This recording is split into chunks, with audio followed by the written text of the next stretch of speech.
Second try na, sir. Daphne Guevara, sir. Present ulit ako, ah. Justin Galan. Paolo Ramos, sir. Pangalawang try na namin to. Pagod na kami. Rice lang. Basta makatulong. Sige, sir. Magbabalik na kami. Sir, galaro kami, oh. Kumuro, oh. Sir, magpapa kami ng 36 na kape sa isang bag. Tapos, sa isang t-shirt yung isang bag. Ito ba yung plastic? Ayun. Oo, yan. Tapos, sisimulan na namin ngayon. Bubuhat na kami. Sure. Tapos, papak na. Kami lang yung tao dito. Wala, di ka asa.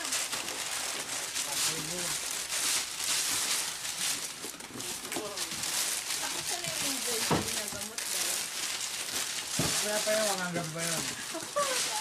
Okay din gawin.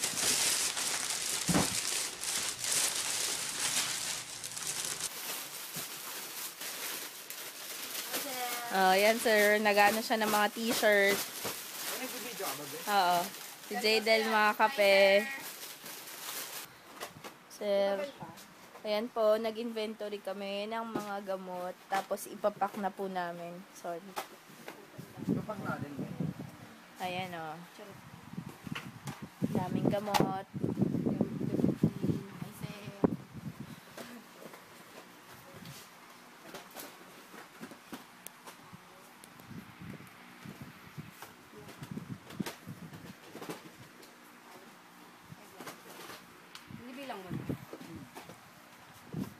Sir. Sunod. Ay, puta. Ah! Ano ba to?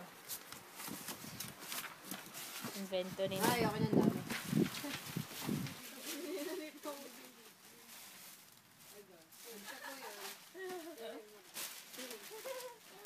Si Pao po yun. Ay, nako.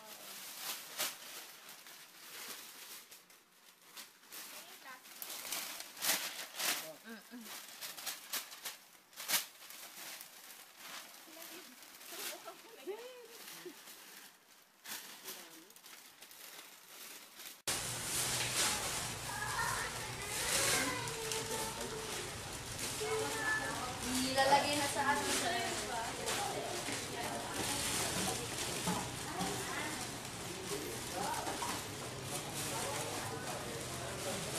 Tayo. Kuya, bye-bye. Thank you po. Thank you po.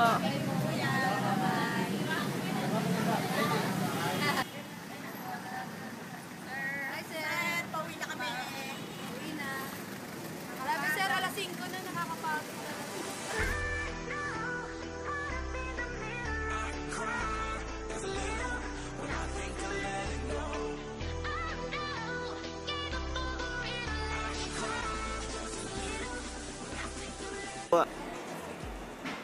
Caritas Manila Community Service Station 4B Group 2. Ano, nakanda sa Ramos. Nick Rosario. Adel Bagisi. Daphne Guevara. Justin Carlo Velasco.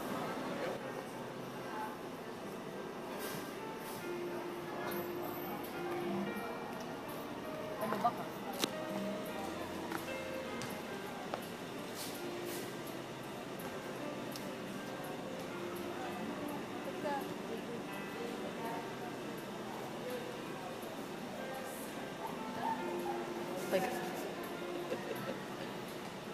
Alam mo, sir, na-realize ko dun sa community service na ginawa namin. Parang yung mga simpleng mga damit ko na nakatambak na sobrang tagal na hindi ko na napapakinabangan, na nakastock lang, wala akong pakialam, may mga pera na nakakalat lang sa bahay, na sobrang wala akong pakialam.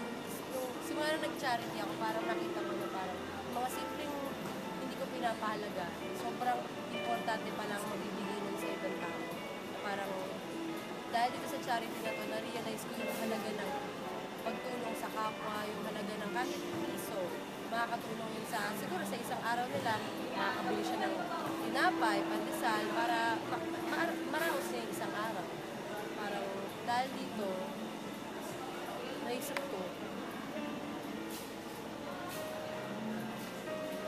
Nung Pilipinas ay nasa ng bagyo. Nung aking makita, nung mga nasa ng bagyo, dati ng aking puso. Kaya ako ay tumulong.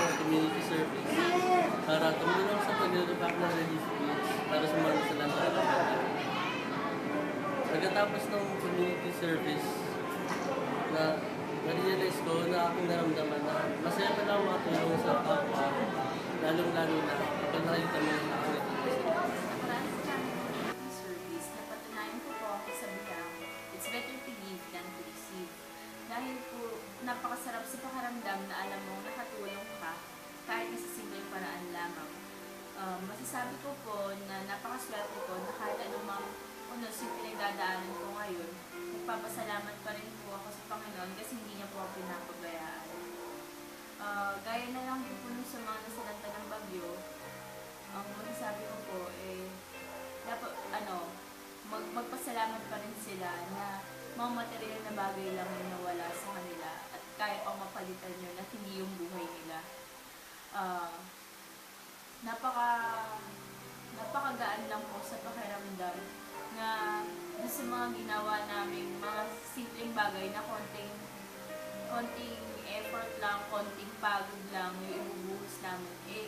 Marami na kaming taong napasaya na syempre pag nakuha nila yun, tapos nakikita nila na gano'n at saka yung ginawa namin yun, taos puso namin ginawa, hindi na siya dahil required o ano man. Kaya nga po, masasabi ko na hindi lang dapat sa mga oras o panahon ng mga unos dapat kang tumulong, dapat lagi, basta taos sa puso. Sir! Brad, ikaw na. Ako muna. Sa aming nakaraan na community service, aking napagtanto na ang pagtulong sa kapwa ay isang nakakabuting bagay na kaloob ng Diyos sa atin. Aking napag-isip-isip na ang pagtulong sa kapwa ng walang hinihinging kapalit o nag-aantay ng kabayaran ay ang tunay na diwa ng pagtulong. Pagkatapos nung bagyo nung nakaraang taon, sa lanta sa may bandang Mindanao, na-realize ko na walang pinipiling panahon, walang pinipiling pagkakataon yung kapag ang kalikasan na yung gumawa. Kasi sa mga nangyayari ngayon na madami ng illegal logging, may mga minahanan na nangyayari, kaya siguro kalikasan na yung mismong nagsasabi sa ating mga tao na nasisira na siya, ito na yung time na kailangan na natin siyang pangalagaan. So, naisip ko na sana hindi pa huli ang lahat para maayos natin yung mga ganitong problema. Na sana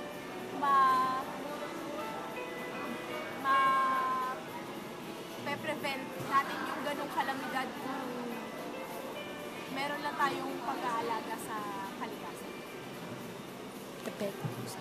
Ang epekto nun sa akin, na yung simpleng kalat na balat na candy na itatapon mo, ilagay na lang sa bulsa kasi nagkukos din yun ng baha. Maliit na kalat, pag naipon yun, madami din. So, dapat matuto tayong mag-care. Mag-care hindi lang sa sarili natin, kundi sa iba. Isipin din natin yung magiging resulta sa pangkalahatan.